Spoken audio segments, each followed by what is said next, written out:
Oi pessoal, meu nome é Victor Pena, eu sou mestrando em Direito pela Faculdade de Damas do Recife e estou aqui no grupo 2 de Educação em Direito para falar sobre a taxação dos livros por meio da contribuição social sobre bens e serviços, a CBS, prevista na proposta de reforma tributária, a PL 3.887/2020, sob o viés da dignidade da pessoa humana e sua limitação ao direito fundamental à cultura, um estudo realizado com a adoção dos entendimentos da psicopolítica. No meu resumo, consequentemente na minha pesquisa, eu pretendo trazer a ideia da dignidade da pessoa humana, que seria uma evolução dos direitos e da proteção dos direitos da pessoa hoje no nosso ordenamento. A dignidade da pessoa humana, ela é uma forma de garantir e salvaguardar e humanizar os direitos fundamentais e os direitos humanos dentro da nossa sociedade. Dessa forma, ela prevê a garantia e a proteção de direitos, de diversos direitos, como o direito à cultura, o direito à saúde, direitos sociais das mais diversas categorias. E com isso, a gente tem sempre um parâmetro a ser respeitado. Dessa forma, a ideia da contribuição sobre bens e serviços prevista na proposta de reforma tributária 3.887/2020 veio e causou certa polêmica. O que seria essa contribuição sobre bens e serviços? Ela seria uma forma de tributar alguns bens e alguns serviços que antes eles não tinham essa tributação. E quais seriam esses bens que não tinham essa tributação antes na sua venda, no seu comércio e na sua produção? Os livros. Os livros eles possuem uma unidade tributária advinda da Constituição e eles possuem também a isenção de PIS e COFINS na sua venda. Essa imunidade, ela salvaguarda os livros não só na sua venda, mas também na sua produção. Então, há uma diminuição nos custos daquele produto. Então, as editoras e as livrarias, elas têm um custo menor para botar aquele produto, o livro, dentro do mercado, num sistema de compra e venda. Com isso, a gente tem hoje a disponibilidade de todo mundo um grande acervo literário, não só brasileiro, como também internacional. Porque é possível que as editoras façam traduções e adaptações dos livros de fora para dentro do nosso país. Porque se torna possível, com alguns incentivos, como a gente já tem incentivos fiscais, que isso seja viável, economicamente falando. No entanto, essa contribuição, ela prevê um maior aumento para agregar tributos. E como seria essa forma? Eles taxariam em 12% as vendas comerciais desses livros, desses produtos. Esses 12% podem parecer pouco na fala. No entanto, dentro das contas realizadas pelas editoras, pelas livrarias, esses 12% eles sairiam bastante caro para o consumidor. Esse caro para o consumidor, ele acabaria ensejando um problema gigantesco dentro da nossa sociedade. E qual seria esse problema? O acesso ao direito à cultura.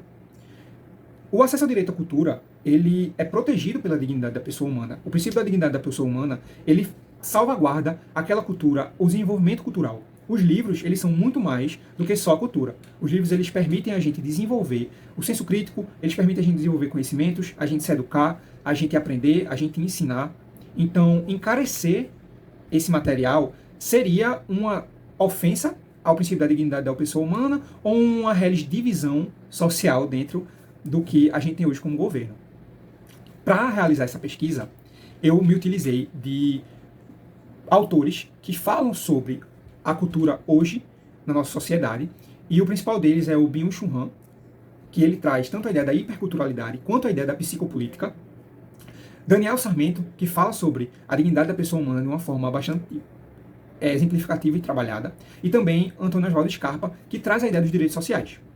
Baseado nesses autores, eu consegui entender e estudar a CBS como uma forma de controle psicopolítico e ofensa à dignidade da pessoa humana pela falta e pela representação ao risco de acesso ao direito à cultura. O que seria essa psicopolítica? A psicopolítica é uma ideia de Byung-Chul Han, que ele traz pra gente, que é uma evolução da dominação dos corpos, é a dominação das mentes. Então, com certos artifícios, os grupos dominantes eles vão conseguir influenciar a gente, a sociedade, de uma forma tão intensa que a nossa psique vai estar limitada e controlada e delimitada ao que eles pretendem. Então a gente vai consumir o que eles determinam, a gente vai seguir os padrões que eles determinam. Dentro dessa psicopolítica, a gente consegue encaixar essa ideia da contribuição. Eu encarecer o livro, eu não estaria limitando aquele acesso, eu não estaria condicionando a população a ler menos, a consumir menos, principalmente quando eu trago a ideia de que quem lê são as pessoas que têm mais de 10 salários mínimos. E quem não as pessoas abaixo disso, eles não leem. Então, os 12% de taxa não afetaria aquela aquisição, não afetaria o mercado livreiro, não afetaria os leitores brasileiros. O que é uma grande falácia. Hoje a gente tem um acesso expandido, a gente tem livros mais baratos, a gente tem a oportunidade de comprar livros mais baratos. Isso terminaria prejudicado diante dessa contribuição, desses 12% de contribuição. No presente resumo, eu pretendo trazer e sintetizar essa ideia de que a dignidade da pessoa humana ela se encontra completamente ameaçada diante dessa possível limitação ao acesso à cultura, pois os livros não são só um bem material, como a gente está sendo obrigado a ver. Os livros eles são muito mais, eles são mundos, eles são momentos, eles são um sentimento. Então, a gente perder ou a gente ser limitado ao acesso ao consumo, à leitura, é um ato bastante difícil e complicado de gestão, pois falar de não acessar a literatura por conta de uma tributação nada mais é do que jogar a literatura para o âmbito de uma tributação negativa que o Estado pretende diminuir o consumo, que o Estado pretende diminuir a utilização comum dos cigarros, das bebidas, e a gente jogar o livro nessa situação é muito perigoso para a política que a gente está vivendo e para o mundo que a gente está vivendo. Esse é o intuito da minha pesquisa, é criticar essa contribuição e demonstrar como ela é prejudicial para o país hoje. Espero que tenha enriquecido vocês e muito obrigado.